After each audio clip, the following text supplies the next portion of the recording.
আসসালামু আলাইকুম, hello guys everyone, welcome to my new blog. আজকের ব্লগে আমরা চলে যাচ্ছি বাংলাদেশের কিশোরগঞ্জ জেলার ঐতিহ্যবাহী অষ্টগ্রাম এবং মিঠামইন হাওর অঞ্চল ভ্রমণ করার জন্য। হাওর অঞ্চলের প্রাকৃতিক সৌন্দর্যে মুগ্ধ হয়ে বাংলাদেশের বিভিন্ন জেলা থেকে মানুষ এখন ছুটে আসছে হাওর অঞ্চলের নদী এবং পানি দেখার জন্য। এই অষ্টগ্রাম মিঠামইনের নতুন প্রাকৃতিক সৌন্দর্য দেখার জন্য দেশের বিভিন্ন প্রান্ত থেকে পর্যটন ছুটে আসছে। বাজিতপুর উপজেলার একবারে শেষ প্রান্তে এসে আমরা পাটনিঘাটে এসে পৌঁছলাম। ফেরির জন্য এসে দেখি ফেরি চলে আসছে। মাত্র 20 টাকা ভাড়া দিয়ে আমরা 3 জন মোটরসাইকেল সহ আরোহিত হলাম ফেরিতে।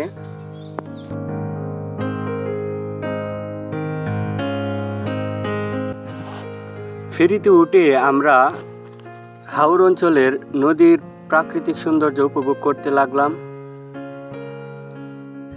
দু চোখ যেদিকে যায় শুধু জলরাশি আর জলরাশি। এই জলধারার সৌন্দর্য দেখে আপনার হৃদয় মুহূর্তে ভালো হয়ে যাবে। হাওরের জলরাশি দেখতে দেখতে অবশেষে আমরা অষ্টগ্রাম এসে পৌঁছালাম। এটা হচ্ছে অষ্টগ্রাম 0 পয়েন্ট।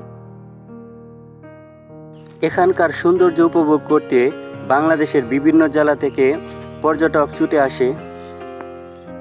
আপনারা যদি কখনো হাওর অঞ্চল ভ্রমণ করতে আসেন তাহলে অবশ্যই বর্ষার মৌসুমে আসবেন, যেন রাস্তার চতুর্পাশে শুধু জলরাশি দেখতে পান। 0 পয়েন্টে কতক্ষণ ঘোরাঘুরি করে আমরা এখন চলে যাব মিঠামইনের উদ্দেশ্যে। অষ্টগ্রামের সৌন্দর্য উপভোগ করতে করতে আমরা এখন মিঠামইনের দিকে চলে যাচ্ছি।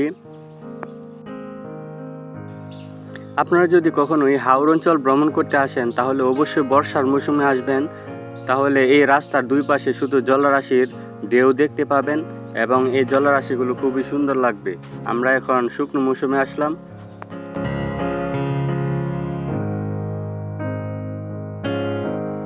বাংলার প্রকৃতি কত সুন্দর, কিশোরগঞ্জের অষ্টগ্রাম মিঠামইন হাওরে না আসলে আপনারা হয়তো জানতে পারবেন না।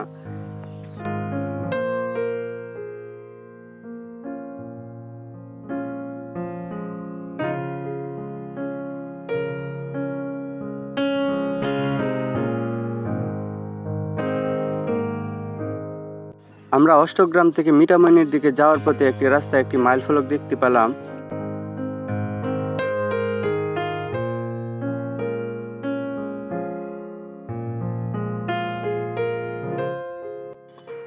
অষ্টগ্রামের বাসিন্দা সাবিকুল ইসলাম নামের এই ভাইটি 2023 সালের 10 জুলাই একটি নৌকাডুবি ঘটনায় ডুবন্ত নৌকা থেকে 2টি শিশুকে উদ্ধার করতে গিয়ে সে প্রবল স্রোতের মধ্যে ঝাঁপ দেয়। তারপর শিশু দুটিকে উদ্ধার করতে গিয়ে সে নিজেই স্রোতের তলানিতে হারিয়ে যায়। এই ভাইটির জন্য অন্তরের অন্তঃস্থল থেকে দোয়া করি যেন উপরওয়ালা পরপারে ভালো রাখেন। এই ভাইটি আমাদেরকে শিখিয়ে গেছেন, সকলের তরে সকলে আমরা, প্রত্যেকে মোরা পরের তরে। সন্ধ্যা হয়ে যায়, আমরা মিঠামইন যেতে পারলাম না। অবশ্যই অন্য কোনো একদিন আপনাদেরকে মিঠামইন ভ্রমণে নিয়ে যাব। এবার ফেরার পালা। আমরা প্রাকৃতিক সৌন্দর্য উপভোগ করতে করতে আমরা বাড়ির দিকে রওনা হলাম। এবার আমরা ফেরিঘাটে এসে দেখি জেলে ভাই বড়শি দিয়ে মাছ ধরছেন। সো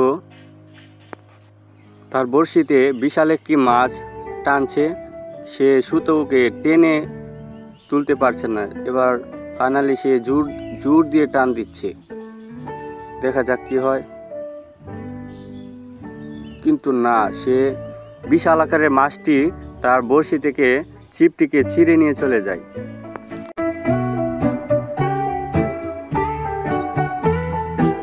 দীর্ঘক্ষণ অপেক্ষা করার পর ফেরি চলে আসলো।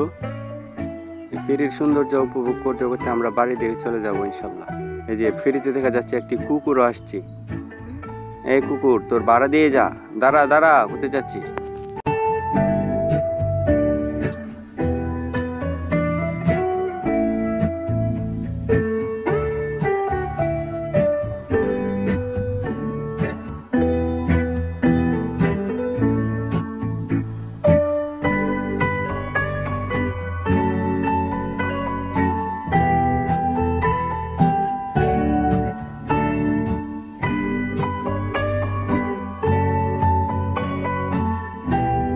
সো বন্ধুরা, এখনও যারা আমার চ্যানেলটি সাবস্ক্রাইব করেন নাই অবশ্যই সাবস্ক্রাইব করে দেবেন এবং পাশে থাকা বেল আইকনটি বাজিয়ে দিবেন এবং নিত্য নতুন ব্লগ ভিডিও পেতে অবশ্যই আমার চ্যানেলটি পাশে থাকবেন।